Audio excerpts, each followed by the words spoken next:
Bem-vindo ao curso de Cálculo Diferencial e Integral. Nesta aula, nós vamos abordar o conceito de limites infinitos.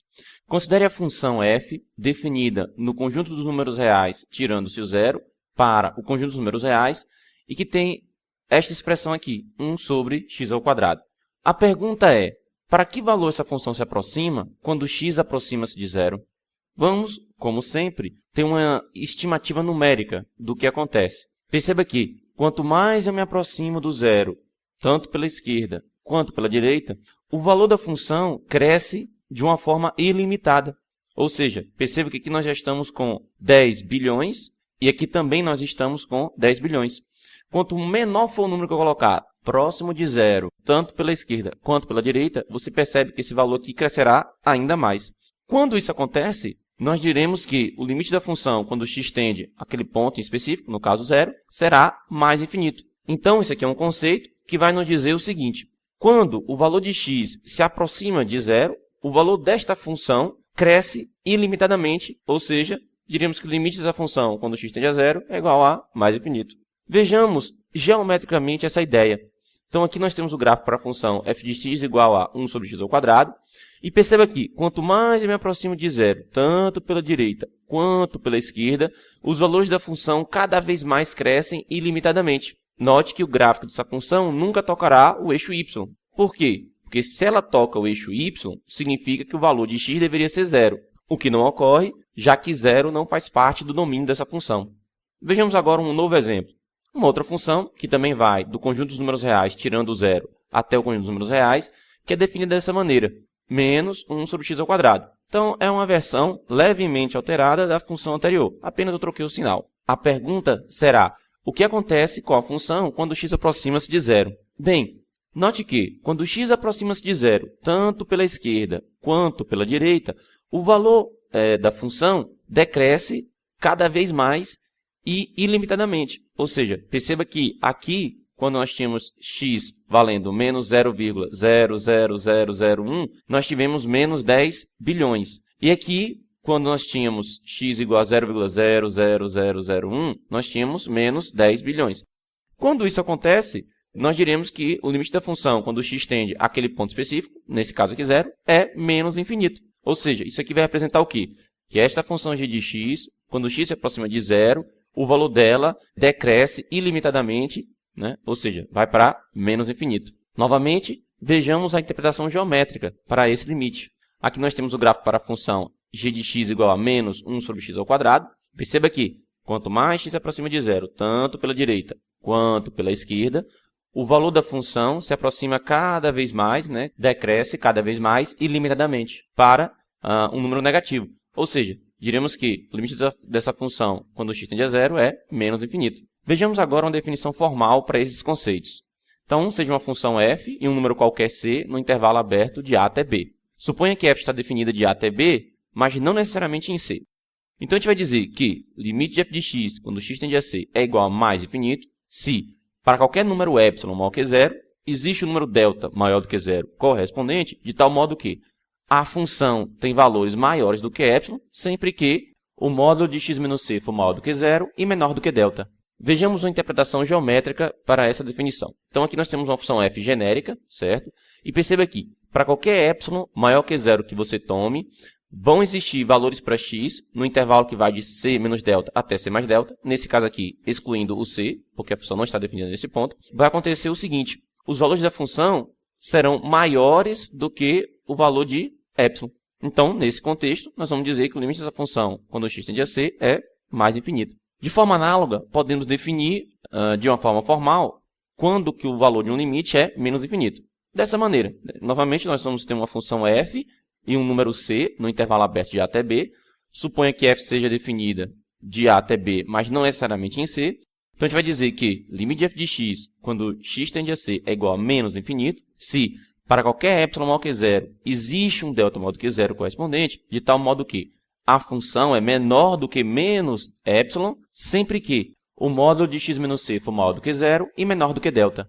Novamente, vejamos geometricamente esta definição. Aqui é outra função f genérica, tá? Note que, para qualquer epsilon positivo, evidentemente, menos epsilon vai ser negativo, vai acontecer o quê? neste caso aqui para esta função? Qualquer valor que você tome aqui, x, entre c menos delta e c mais delta, excluindo o c, porque a função não está definida nesse ponto aqui, nesse caso, o valor da função f será menor do que menos epsilon. Ou seja, imagine que você tenha escolhido um valor de x aqui. Então, o valor da função para esse número x será algo que será menor do que menos epsilon. Sendo assim, nesse contexto, nós vamos dizer que o limite da função quando x tende a c vai ser igual a menos infinito. Vejamos agora alguns exemplos. Então, digamos que o exercício fosse calcule o limite de x mais 2 sobre x menos 1 ao quadrado quando x tende a 1. Então, o que é que nós podemos fazer?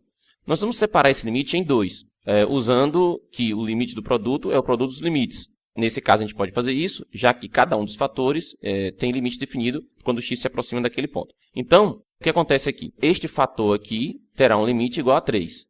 Já este fator aqui terá um limite igual a mais infinito, que quando x se aproxima de 1 aqui, o denominador se aproxima cada vez mais de zero, o numerador é uma constante, então esse limite aqui vai crescer ilimitadamente. Então, nós vamos ter um produto onde um fator tende para 3 e um outro fator tende para mais infinito. Então, 3 vezes um número positivo muito grande continua sendo um número positivo muito grande. Vejamos um outro exercício. Então, nós temos agora o limite, quando x tende a 2/5, de 2x menos 3 sobre 5x menos 2 à quarta. Novamente, se eu separo este limite original em dois limites, usando o limite do produto é o produto dos limites, novamente, como para cada fator desse o limite está definido, quando x tende a 2/5, então a gente pode fazer esta operação, vai acontecer o quê? Para este limite aqui, perceba que quando x se aproxima de 2/5, o valor do limite será menos 11 sobre 5, porque você bota 2/5 aqui, vai virar 4/5, 4/5 menos 3 vai dar menos 11/5. Este outro limite, que é do outro fator, vai novamente para mais infinito, porque quando x se aproxima de 2/5, o denominador se aproxima de zero, aqui nós temos um valor constante 1, então esse limite aqui será mais infinito. Então, nós temos um número negativo multiplicado por um número positivo muito grande. Nesse caso, nós teremos como resultado um número que é muito pequeno, um número que é muito distante do número zero, e vai ser negativo. Sendo assim, o resultado desse limite será menos infinito. É preciso tomar muito cuidado ao trabalharmos com o conceito de infinito. Então, por exemplo, nós já fizemos anteriormente que este limite aqui, limite quando x tende a 2 pela direita de x ao quadrado menos 4 sobre x menos 2, esse limite é igual a 4, não é uma novidade, nós já fizemos várias vezes esse limite. E o que acontece? Digamos que alguém tenha resolvido esse limite da seguinte maneira, separado, através da propriedade que limite do produto é produto dos limites, então nós temos esse fator aqui, que seria o x ao quadrado menos 4, e o outro fator foi considerado que era 1 sobre x menos 2. Então, como o limite está definido em cada um dos fatores, a gente pode separar dessa maneira que a gente fez aqui. E o que é que vai acontecer?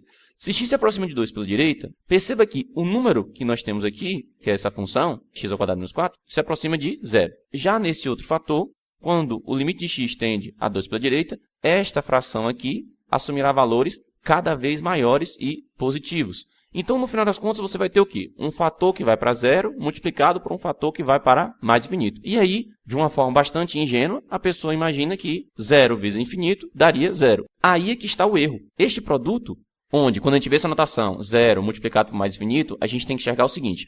É um produto onde um dos fatores representa um limite que vai para zero e o outro fator, um outro limite que vai para mais infinito. Então, pois muito bem, quando nós temos essa situação, não necessariamente o resultado é zero.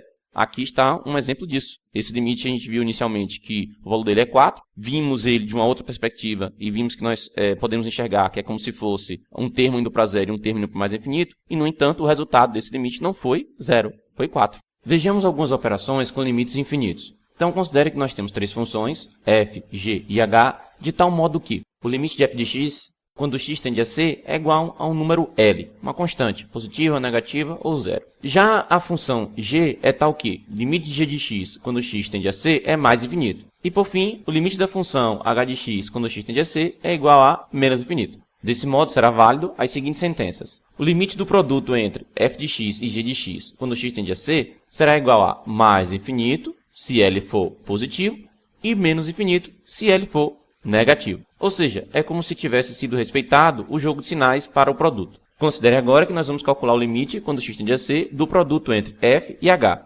Novamente, o jogo de sinais será respeitado, ou seja, nós temos aqui uma constante que será positiva, L, multiplicada por uma função cujo limite, quando x tende a c, é igual a menos infinito, então nós vamos ter uma constante positiva vezes menos infinito, vai dar menos infinito. Por outro lado, se essa constante L for negativa, multiplicada por menos infinito, nós vamos obter mais infinito. Novamente, o jogo de sinais foi respeitado para o produto. Além disso, imagine que agora nós tomemos o limite quando x tende a c da soma de f de x com g de x. Nesse caso, nós vamos ter uma parcela da soma que vai para mais infinito e uma outra parcela da soma que vai para a constante L. Mais infinito somado a uma constante L. Não importando se essa constante L é positiva, negativa ou nula. O resultado será mais infinito no limite aqui.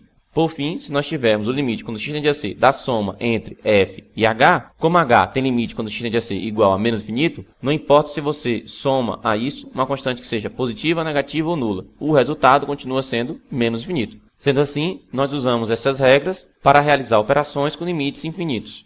Tome cuidado ao trabalhar com o conceito de limites infinitos. Por exemplo, se o limite de uma função f, quando x tende a c, for igual a zero, e o limite de uma outra função g, quando x tende a c, for igual a mais infinito, não é válido necessariamente que o limite do produto entre f e g, quando x tende a c, é igual a zero. Isto é, nós dizemos que o produto 0 vezes infinito, onde aqui nós queremos representar o seguinte, é um limite onde você tem um produto e um dos fatores vai para zero e o outro fator vai para mais infinito. Então, quando a gente tem algo desse tipo em um limite, nós dizemos que nós temos uma indeterminação.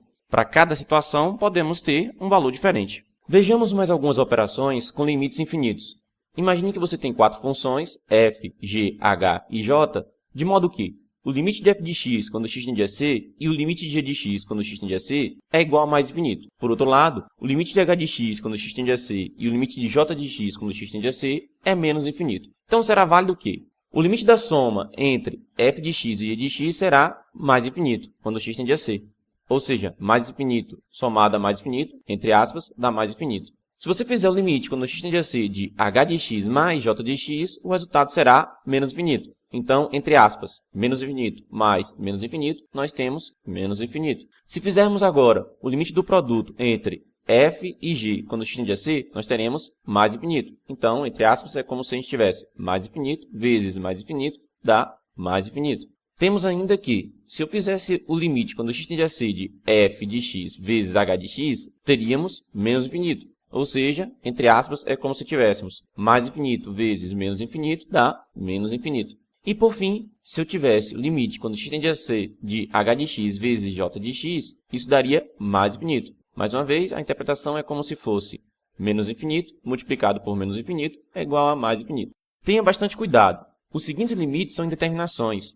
Limite quando x tende a c de f de x menos g de x e limite quando x tende a c de h de x menos j de x.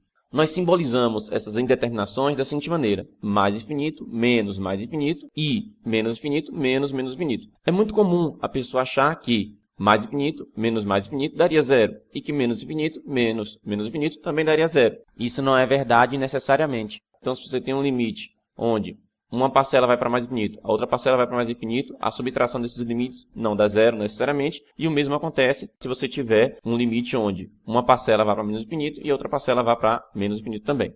Vejamos um exemplo. Considere que queremos calcular o limite, quando x tende a zero, de 1 sobre x à quarta menos 1 sobre x ao quadrado. Perceba que aqui temos uma indeterminação do tipo mais infinito menos mais infinito, porque cada parcela dessa aqui, nesse limite, vai para mais infinito. Por outro lado, a gente pode escrever esse limite como sendo 1 sobre x ao quadrado, que multiplica 1 sobre x ao quadrado menos 1. Usando as propriedades que nós vimos anteriormente, sabemos que este termo aqui vai para mais infinito e esse outro termo aqui também vai para mais infinito, porque a gente tem mais infinito menos uma constante, continua sendo mais infinito. Então, no final das contas, é como se eu tivesse um limite do tipo mais infinito vezes mais infinito. Desse modo, podemos dizer que o limite, quando x tende a zero, de 1 sobre x à quarta menos 1 sobre x ao quadrado é igual a mais infinito. Perceba como tínhamos uma determinação do tipo mais infinito menos mais infinito e, no final das contas, encontramos mais infinito. E não zero, como poderíamos imaginar inicialmente.